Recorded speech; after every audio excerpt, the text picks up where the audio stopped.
What's up, traders? Matt from the Trade Brigade here doing a technical analysis on ticker symbol SNAP for Snapchat Inc. On the left-hand side, we do have the daily time frame, and on the right-hand side, the 30-minute intraday time frame. First things first, yes, this will, of course, be a bit of an update. We talked about it on the gap down day. And now, as we move into the new week, what are the numbers to be paying attention to?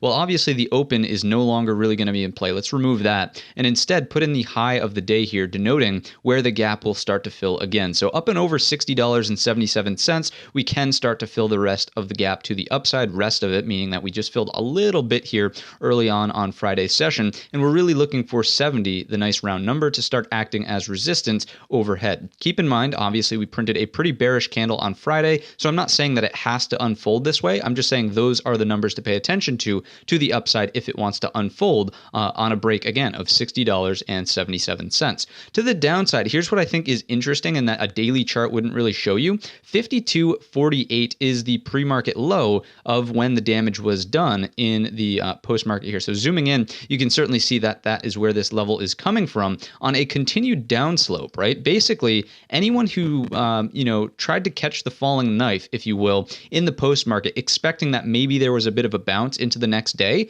this is the best trade location that they could have at $52.48. If someone nailed the low, this is where they're long from. If we start breaking down underneath that, you can imagine that they would start to fold their position. And granted, in the post market, it's not like we're looking at a ton of volume. It's certainly elevated based on, what was happening here on Thursday. However, based on what happened Friday, right? It's kind of on par or negligible, right? It's only one 30-minute bar. And again, how many people actually nailed the low? It's just a number to pay attention to, right? So 52.48, if it breaks, I would look for much lower here inside of Snapchat, as again, anyone who tried to catch the falling knife and literally nailed the bottom, even those people will be wrong with the best trade location. Underneath, what do we have for targets? As we mentioned in the prior video, we have $50, nice round psychological number, also offering support from in here as well as here. Underneath that's where there is some room to run lower down into, excuse me, that 43.66 target. So those are my thoughts to the downside. And again, I just wanted to make this update, give you guys a little heads up on 52.50 basically, and the psychology behind it, right? Regardless of how good you are at catching the falling knife, if this number is broken, as you know, as we've discussed, everyone who essentially tried to get it here is going to be proven wrong, and that could lead to lower inside of Snapchat. Those are my basic thoughts to the upside.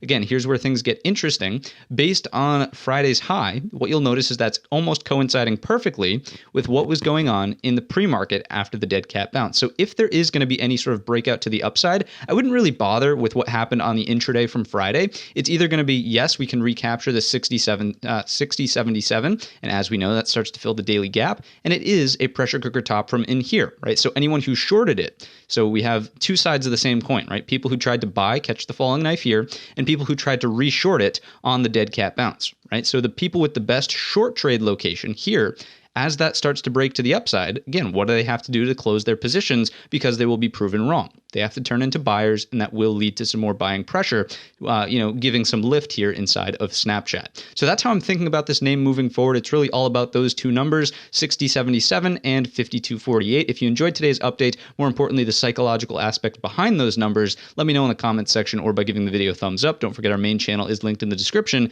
And all of that being said, I wish you a green trading week.